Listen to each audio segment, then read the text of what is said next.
আজ আমরা চলেছি এক অন্যরকম যাত্রায়। ব্যস্ত জীবন, কোলাহল আর ক্লান্ত শহর থেকে বহু দূরে একটি ছোট্ট শান্ত নির্জন জায়গায়, পাথারহাট বাজারের একটু পশ্চিমে, যেখানে সময় যেন ধীরে ধীরে চলে আর প্রাকৃতিক ছোঁয়া আপনার মনটাকে জড়িয়ে দেয়। এই জায়গার নাম বড়ুবার চর।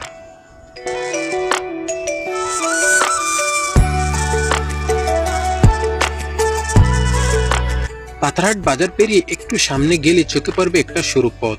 পথের শুরুতে রয়েছে একটি ছোট্ট পোল, যার নিচ দিয়ে ধীরে ধীরে বয়ে চলছে একটি খাল।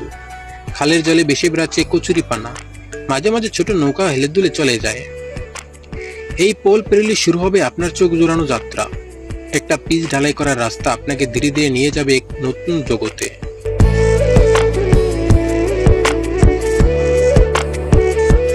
রাস্তার এক পাশে প্রশান্ত খাল আর অন্য পাশে বিস্তৃত চর, যা বর্ষাকালে রূপ নেয় এক অপূর্ব জলস্বর্গে। চারপাশে থই থই পানি, খালের জল যেন উঠে এসেছে চরের বুক জুড়ে। সবুজ ঘাস আর কাদামাখা মাটির মাঝে পানি এসে তৈরি করছে এক ভাসমান পৃথিবী।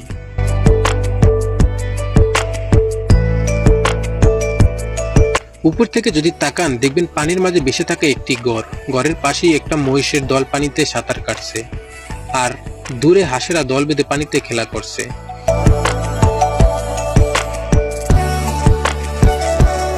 এই দৃশ্য যেন কোনো কবিতা, যেখানে প্রতিটি পানির ঢেউ এক একটি ছন্দ। মহিষগুলো ডুব দিয়ে যাচ্ছে, আবার মাথা তুলে তাকাচ্ছে আকাশের দিকে। হাঁসগুলো পানিতে ডানা ঝাপটিয়ে ছুটে চলছে এপার থেকে ওপার। চারপাশে শুধু প্রাকৃতিক শব্দ, কোনো হর্ন নেই, নেই কোনো হুটহাট আওয়াজ, শুধু বাতাসের মৃদু স্পর্শ, গাছের পাতার সুর আর খালের পানির ছলছল শব্দ।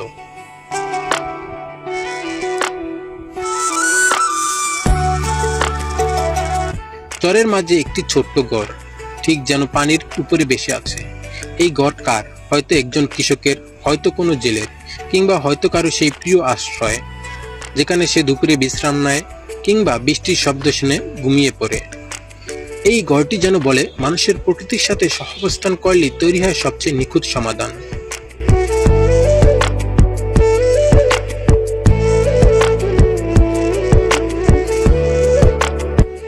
এখানে দাঁড়িয়ে থাকলে মনে হবে সময় থেমে গেছে, সব ক্লান্তি মিলিয়ে যায়, সব দুঃখে যেন পানিতে গলে মিশে যায়।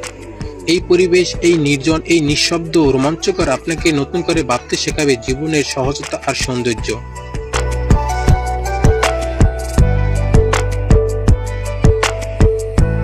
আপনি চাইলে এখানে এক দুপুর বসে থাকতে